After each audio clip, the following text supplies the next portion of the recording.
अच्छा आपके तो दरअसल ही दुर्लभ। बड़ी कृपा आपकी, आज सुलभ हो गई बाबा। कैसे हो आप? बढ़िया बाबा, आशीर्वाद आपको। बाबा मैं भी आया हूँ। आज लालू भैया ये वो जन है इनकी जो पत्नी है वो बरसाने की सखी है।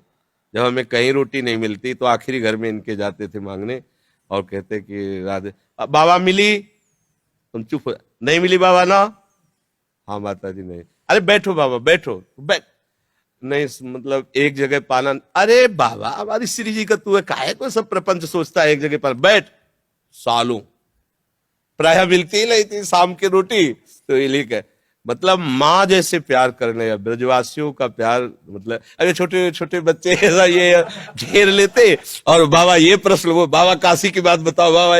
मतलब ब्रजवासियों का जो प्रेम है ना वही भगवत प्रेम प्रदान करता है। ब्रजवासी कृपा। अब ये बालक था, इससे कहा लालू भैया यार मेरे सौभाग्य में तो नहीं आ रहा कि मैं वृंदावन वास करूं, तू बोल दे तो मुझे विश्वास है वृंदावन।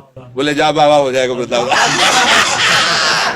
लालू को दे दियो वो होली की वो मैंने ललता ने भेजी है बाबा। अच्छा अच्छा प्रसादी बाबा चुंदरी बरसाने गई ना मैं होली वाले दिन, जी। तो बाद में लाडली जी की बाबा बहुत बहुत उनकी ओड़ी भैया महाराज जी, ओड़ी भैया। श्री जी की चरण प्रसादी हो। जी जय हो।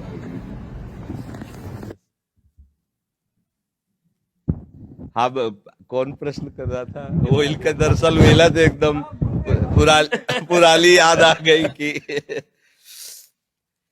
बहुत बहुत इनके जो पिताजी थे ना गृहस्थ में रहते हुए परम सन्यासी। मतलब ऐसी सदगति तो बहुत बड़े परमहंसों की होती जैसे तुम्हारे बाबा की हुई। ऐसी मतलब आंखों देखी बात, एक बूंद पानी नहीं, एक अन्न का टुकड़ा नहीं, बच्चों की तरफ आंख खोल के देखना नहीं। अंतिम जो स्थिति थी ना, केवल बिहारी जी भगवदाकार वृत्ति। सर हमें लगता कई दिन तक ऐसी स्थिति रही कि उन्होंने पानी भी नहीं पिया। बरसाने बोले दर्शन करके आऊंगो, बरसाने से दर्शन करके जैसे ही घर आए बोले आज से मेरा अन्न बंद है। हाँ अन्न नहीं लूंगा, खाली दूध लूंगा और ठाकुर जी को चढ़ना लूंगा। आखिरी दिनों में ऐसा सूख के शरीर, ऐसे जैसे योगियों का प्राण जाता है ना, ऐसे इनके बाबा बिल्कुल निरपेक्ष, ना बच्चा न बच्ची न बहू, किसी से कोई मतलब गृहस्थ, और जीवन भी सन्यासी जैसा। 4 बजे तड़के लंगोटी पहन करके यमुना किनारे भीषण सर्दी में जहां अच्छे अच्छे काप जाए इनके बाबा, ऐसे चिड़ियों को नमकीन खिलाना सब। कोई संत अगर प्रणाम कर दे तो तुम्हें तुम्हारे गुरु और इष्ट की कसम है, अगर प्रणाम किया ऐसे कहा बिल्कुल इस सख्त। ये गृहस्थ जन नहीं है, ये ब्रजवासी भगवत स्वरूप है। मन में भाषा में जी आती है उनकी बाबा। मैं अपने मनी मन में आपसे कभी कही नहीं, आज कह रहा हूँ बाबा चैन से रहो, जब तुम भजन करो तुम्हें ठाकुर जी मिल जाए, जी बात कहते हो। हमें पता है आप सबके आशीर्वाद से ही, नहीं तो कब तो देखो इनकी रोटी पा करके हम जिए हैं। आज भी बच्चा भगवत कृपा से हमारे भोजन में पहले ब्रजवासी करना था। 3-4 ब्रजवासी हैं जिनकी रोटियां आती हैं, तो हम जीते भी ब्रजवासी। देखो चाहे जो कछु भी हो, एक बात काम की बात, ये सब तो बात तो बहुत है। आप कोई दिन जब चिंतन में एकांत में बैठो तो एक बार बाबा श्री जी से ठाकुर जी से कह दियो कि तुम्हारा अधम बालक है, बाबा ध्यान रखियो। क्या ध्यान में रखना है उनको? बस ध्यान में जी रखियो बाबा कि हमारा जन्म व्यर्थ नहीं हुआ। वो तो पास है, वो तो व्यर्थ होला ही नहीं। ये तो पक्का आप समझो, जब आप खेलने खालने तो बड़े बड़े सिद्धों की चरण धूल पड़ी ता तुम्हारा जन्म हुआ है।